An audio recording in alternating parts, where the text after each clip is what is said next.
జై శ్రీకృష్ణం వందే జగద్గురుం. రాజసిక తపస్సును గూర్చి చెప్పుచున్నారు. భగవద్గీత మకరందము 17వ అధ్యాయము శ్రద్ధాత్రయ విభాగ యోగము 18వ శ్లోకము. సత్కారమాన పూజార్థం తపోదంబేన చైవ యత్ క్రియతే తదిహ ప్రోక్తం రాజసం చలమధ్రువం. ఇతరులచే తాను సత్కరింపబడవలనని, గౌరవింపబడవలనని, పూజింపబడవలనని డంబముతో మాత్రమే చేయబడు తపస్సు అస్థిరమై అనిశ్చితమైనట్టి ఫలము గలదై లేక చపలమైనట్టి రూపము గలదై ఈ ప్రపంచమున రాజసిక తపస్సు అని చెప్పబడినది.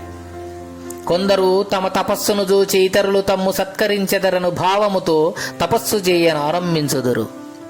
అది సదుద్దేశ్యముతోనూ హృదయపూర్వకముగాను భక్తి శ్రద్ధలతోనూ చేయబడు తపస్సు కాదు గనుక, డంబము కొరకే చేయబడునది గనుక స్థిరమై ఉండదు. దాని ఫలితమును అట్లే చపలముగా అనిశ్చితముగా నుండును. కావున విజ్ఞుల దానిని అనుసరించరాదు. రాజస తపస్సు ఎట్టిది? సత్కారమాన పూజాదుల కొరకై డంబముతో చేయబడునది రాజస తపస్సు అనబడును.